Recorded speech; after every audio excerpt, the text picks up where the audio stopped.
साहब, इस देश में जब कोई बेटी अपनी मर्जी से जीना चाहती है, किसी से बेइंतहा मोहब्बत करती है और उसके साथ अपना संसार बसाती है तो समाज के शान पर सांप लौटने लगता है।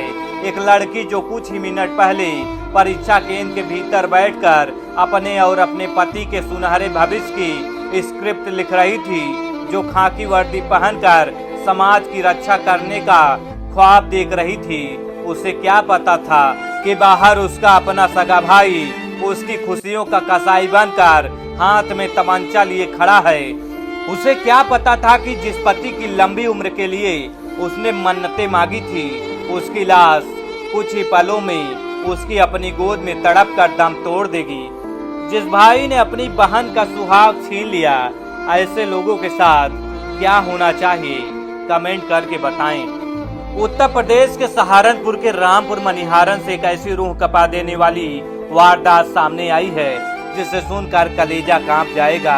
महज 24 साल का एक होनहार युवक शिव कुमार, जिसने एमएससी और एलएलबी की पढ़ाई की थी, जिसे हाल ही में सरकारी नौकरी का नियुक्ति पत्र मिला था, वो अपनी नवविवाहित पत्नी आकांक्षा को पुलिस भर्ती परीक्षा दिलाने शामली से सहारनपुर लाया था। परीक्षा खत्म होती है, दोनों गाड़ी में बैठते हैं, लेकिन तभी मौत बनकर उसका सगा साला सामने खड़ा हो जाता है। वो तड़पती हुई बहन अपने भाई के पैर पकड़कर भीख मांगती है, चीखती रहेगी, भैया मेरे सुहाग को छोड़ दो, मेरी दुनिया मत उजाड़ो। लेकिन उस बेरहम ने अपनी ही सगी बहन के सामने उसके पति की कनपटी पर तमंचा सटाया और ठाए से गोली मारकर उसे सरेआम विधवा बना दिया। साहब, शिव कुमार और आकांक्षा का जुर्म सिर्फ इतना था कि उन्होंने इस नफरत की दुनिया में एक दूसरे से बेइंतहा मोहब्बत करने की खता की थी। जब समाज दीवार बनकर खड़ा हुआ तो दोनों ने एक दूसरे का हाथ थामा और इसी साल 3 मार्च को दुनिया की परवाह किए बिना शादी के बंधन में बंध गए। सिर्फ 4 महीने हुए थे साहब, मात्र 4 महीने। उनके आशियाने की दीवारें अभी ठीक से सूखी भी नहीं थी, उनके सपनों के रंग अभी उतरने भी नहीं पाए थे। शिव कुमार अपनी आकांक्षा के सपनों को पंख देना चाहता था। आकांक्षा पुलिस भर्ती की तैयारी कर रही थी। आज सुबह शिव कुमार ने अपनी पत्नी के माथे को चूमा, उसे हौसला दिया और कार से उसे सहारनपुर के गोचर इंटर कॉलेज लेकर आया। उसने कहा था, तुम बेफिक्र होकर पेपर दो आकांक्षा, तुम्हारी जीत का इंतजार मैं बाहर कर रहा हूँ। परीक्षा खत्म हुई, आकांक्षा दौड़ती हुई आई। दोनों कार में बैठे और घर के लिए निकल पड़े। हाईवे पर गाड़ी थोड़ी धीमी क्या हुई, जैसे उनकी खुशियों को किसी की नजर लग गई। अचानक आकांक्षा का सगा भाई मंजीत अपने मामा के साथ वहां पहुंच जाता है। वो कार का दरवाजा खोलता है और अपनी बहन को जबरन खींचने लगता है।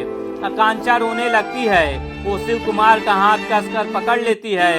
वो चीखती है, भैया मैं इनके बिना नहीं जी सकती, ये मेरी दुनिया है, मेरा सुहाग छोड़ दो।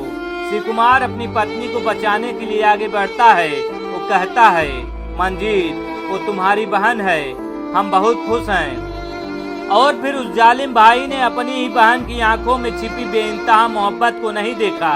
उसने तमंचा निकाला और शिव कुमार की कनपटी पर सटा दिया। आकांक्षा चिल्लाती रही, अपने भाई के हाथ जोड़ती रही, लेकिन ठाए से गोली चली और सब कुछ खामोश हो गया। गोली लगते ही शिव कुमार का सिर आकांक्षा की गोद में जा गिरा। खून के फव्वारे छूटे और वो सिंदूर जो 4 महीने पहले शिव कुमार ने आकांक्षा की मांग में सजाया था, वो उसी शिव कुमार के खून में मिलकर बह गया। मंजीत फरार हो गया और हाईवे के उस सन्नाटे में आकांक्षा अपने पति के चेहरे को चूमती रही, उसके बहते खून को अपनी हथेलियों से रोकती रही। वो चीखती रही, शिव आंखें खोलो, देखो मैं आ गई, हमारी मोहब्बत जीत गई, तुम मुझे छोड़कर नहीं जा सकते। लेकिन शिव कुमार की सांसें ठहर चुकी थी। डॉक्टर ने उसे मृत घोषित कर दिया। जो लड़का कुछ दिन बाद सरकारी अफसर बनने वाला था, वो अपनी मोहब्बत की बेदी पर हमेशा के लिए सो गया। पुलिस कह रही है कि वो आरोपियों को पकड़ लेगी, टीमें बना दी गई, दबिश दी जा रही है। लेकिन साहब, मेरा कलेजा कांप उठता है यह सोच कर कि अब आकांक्षा का क्या होगा।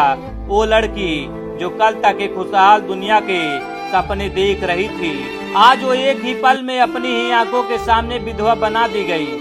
वो वर्दी का सपना, वो साथ जीने मरने की कस्में, वो सामने की गलियों में छोटा सा आशियाना, सब कुछ एक ही झटके में राख हो गया। एक भाई ने अपनी ही बहन को उम्र भर का वो दर्द दे दिया जिसकी कोई दवा नहीं है। शिव कुमार और आकांक्षा की यह कहानी अधूरी रह गई साहब, लेकिन यह कहानी चीख चीख कर कह रही है कि मोहब्बत कभी नहीं मरती। शिव कुमार अपनी मोहब्बत को निभाते निभाते शहीद हो गया। आज आकांक्षा की सूनी मांग और उसकी आंखों के बहते आंसू इस समाज के झूठे ठेकेदारों से सवाल पूछ रहे हैं।